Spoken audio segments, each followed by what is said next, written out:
예수께 이르러 그 귀신 들렸던 자, 곧 군대 귀신 씹혔던 자가 옷을 입고 정신이 온전하여 앉은 것을 보고 두려워하더라. 아멘.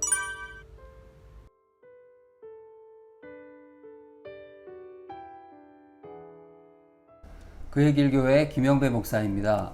오늘은 거라사에 귀신 들린 사람과 예수님의 만남을 살펴보겠습니다. 복음서에는 예수님의 축귀 사역이 상당히 많이 기록되어 있는 편입니다. 그 이유는요, 우선은 예수님의 이 축귀 사역, 귀신 쫓는 사역이 예수님께서 이 땅에 오신 이유를 굉장히 드라마틱하고 적나라하게 보여주기 때문입니다. 그래서 복음서 기자들이 이 사역을 열심히 기록을 했던 것이죠. 사도 요한은 이렇게 말씀합니다. 하나님의 아들이 나타나신 것은 마귀의 일을 멸하려 하심이라.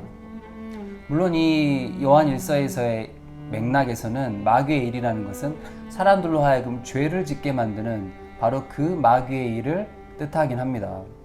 하지만 어쨌거나 이 귀신들이라는 것은 결국 사탄, 마귀의 졸개들인데 마귀의 졸개들인 귀신을 사람에게서 쫓아내주는 예수님의 이 사역은 사탄의 왕국이 무너지고 또 마귀의 일이 멸하여지는 것을 시각적으로, 웅변적으로 보여주는 것이죠. 그래서 복음서 기자들이 즐겨 이 사역을 기록을 했던 것입니다. 두 번째로는 예수님 당시에 실제적으로 귀신 들린 사람이 너무 많았기 때문입니다. 조금 과장하자면 아마도 동네마다 한두 명씩은 귀신 들린 사람이 있었던 것 같아요. 그랬기 때문에 예수님께서 동네 다니시면서 귀신 들린 사람을 볼 때마다 너무 불쌍하니까 쫓아내 주셨던 것이죠. 여러분, 세상에 불쌍한 사람이 정말 많이 있지만 귀신이 들린 사람처럼 또 불쌍한 사람이 어디 있겠습니까? 오늘 이 거라사에 귀신 들린 사람도 보십시오. 얼마나 불쌍합니까? 이 사람은 무덤 사이에서 살고 있었습니다. 무덤은 죽은 자들이 누워있는 곳이잖아요. 그런데 살아있는 사람이 여기서 매일 사는 곳이죠. 살았지만 사실상 죽은 사람과 똑같다는 사실을 웅변적으로 보여주는 것이죠. 또 이 사람은 쇠사슬과 고랑에 묶여 있고요. 정말 매일 소리 지르면서요. 또 돌로 자기 몸을 계속 자해하고 있었습니다. 정말 짐승 같은, 아니 어떤 의미에서는 짐승보다도 못한 삶을 살고 있었던 사람이죠. 그게 이 거라사에 귀신 들린 사람입니다. 너무 불쌍했던 것이죠. 사람이 하나님의 형상으로 지음을 받았습니다. 근데 귀신이 들려버리면 이 하나님의 형상이 가장 비참한 모습으로 가장 심각하게 파괴되고 왜곡되는 것이죠. 예수님께서 이런 사람들을 보면 너무 가슴이 아프셔서 안 고쳐주실 수가 없었던 것입니다. 여러분, 그런데 여기서 우리가 한 가지 생각해 봐야 할 것이 있습니다. 그러면 예수님 당시 1세기에 그렇게 많았던 귀신 들린 사람들이 오늘날은 왜 찾아볼 수가 없는 것일까요? 물론 간혹 발견할 수도 있겠지만 누구나 인정하고 있는 것처럼 우리 주변에서 귀신 들린 사람을 쉽게 발견할 수 있는 그런 시대는 아닙니다. 그러면 예수님 당시에 그렇게 열심히 했던 그 사탄의 열심이 지금은 다 어디로 간 것일까요? 사탄이 그때에 비해서 지금은 너무 게을러진 것일까요? 여러분, 그럴 리가 없습니다. 사탄은 세상의 종말과 자기 자신의 종말이 다가올수록 더 열심을 낼 수밖에 없습니다. 사도 베드로가 이야기했던 것처럼 사탄은 오늘도 삼킬 자를 찾아다닐 때 정말 열심히 찾아다니고 있습니다. 그러면 어떻게 된 거죠? 사탄의 그 열심이 다 어디로 간 것입니까?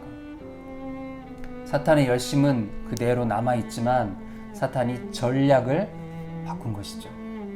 사탄의 전략이 한 사람씩 개별적으로 영혼들을 공략하기보다는 그런 것에서 문화나 제도나 미디어를 통해서 포괄적으로 영적인 영향을 미치는 쪽으로 전략과 열심을 바꾼 것입니다. 비유를 하자면 한 사람씩 낚는 낚시질에서 한꺼번에 잡는 그물질로 전략을 바꾼 것이죠. 여러분, 그래서 오늘날 우리 주변에서 제대로 귀신 들린 사람을 찾아보는 것은 쉽지 않습니다. 그런데 반쯤 귀신 들린 사람이 너무 많다는 것이 오늘날의 문제입니다. 반쯤 귀신 들린 사람들.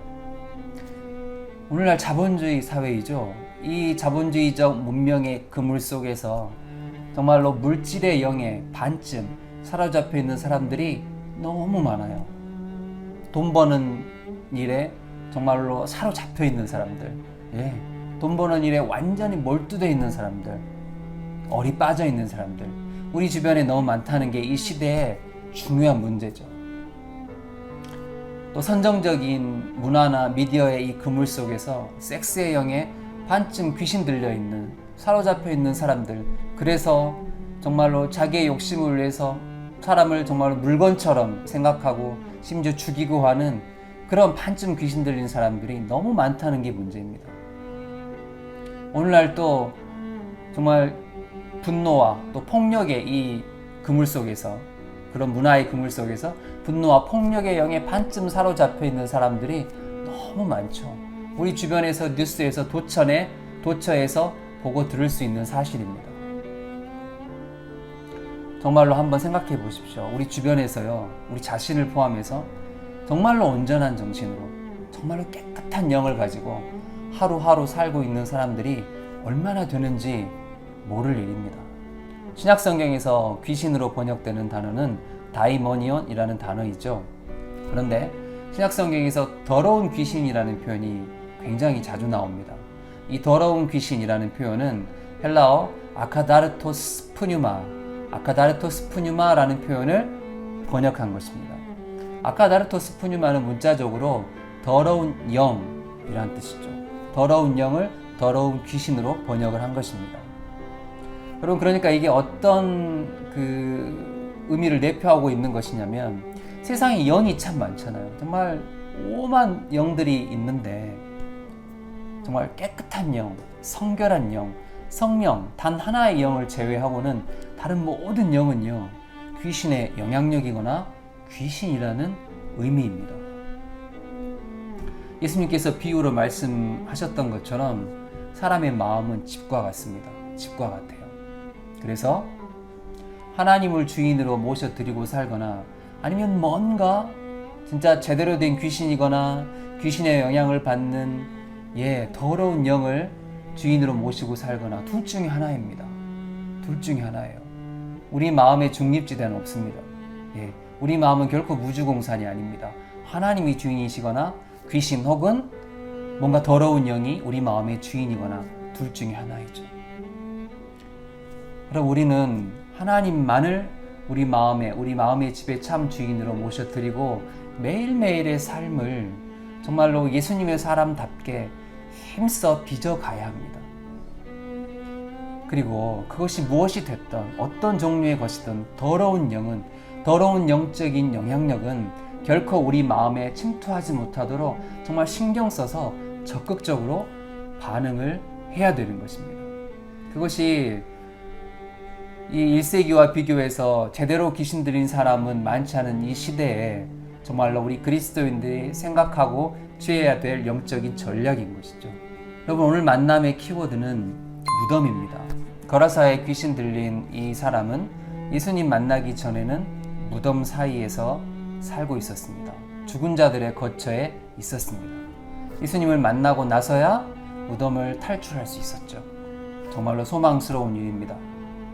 여러분, 그런데 오늘 본문을 보면요, 예수님을 만난 후에도, 예수님을 만나고 나서도 여전히 무덤 사이에 반쯤 발을 걸쳐놓고 있었던 사람들이 있었습니다. 바로 돼지떼의 주인들이죠. 여러분, 이 돼지떼의 주인들도 거라사의 귀신 들린 이 사람처럼 예수님을 만났습니다. 예수님과 말을 한두 마디 섞기도 했어요. 예수님을 만났습니다. 근데 예수님을 만났는데도 예수님께 아무런 관심이 없습니다. 예수님께 궁금한 것도 없고 예수님께 묻고 싶은 것도 없어요. 이 사람들의 유일한 관심이 무엇이었습니까? 예수님 때문에 자기들의 돼지떼가 몰살당했다는 거죠. 예수님 때문에 자기들이 막대한 경제적 손실을 입었다는 사실, 오직 그것 하나가 이 사람들의 유일한 관심사였습니다. 달리 말하면 물질의 영에 반쯤 귀신 들려 있었던 사람들이죠. 네. 물질의 영에 반쯤 귀신 들려 있다는 게 좀 지나친 표현이라고 생각하신다면 물질의 영에 사로잡혀 있었던 사람들, 이렇게 표현하는 것이 좋을 것입니다. 물질의 영에 사로잡혀 있었던 사람들. 겉으로는 멀쩡한 사람이에요. 정상적인 사람이에요. 그러나 사실 그 영은 물질의 영에 사로잡혀서 반쯤 무덤 사이에서 배회하고 있었던 사람들인 것이죠. 참으로 우리가 예수님을 인격적으로 진실하게 만나서 다 무덤 사이를 탈출하게 되기를 주의 이름으로 축복합니다. 정말로 예수님을 만났음에도 불구하고 여전히 그 영이 또 그 발이 반쯤 무덤 사이에 걸쳐져 있어서 정말로 어슬렁거리고 배회하는 사람들이 우리 중에 한 사람도 없기를 주님의 이름으로 축복합니다. 다음 시간에 또 뵙겠습니다.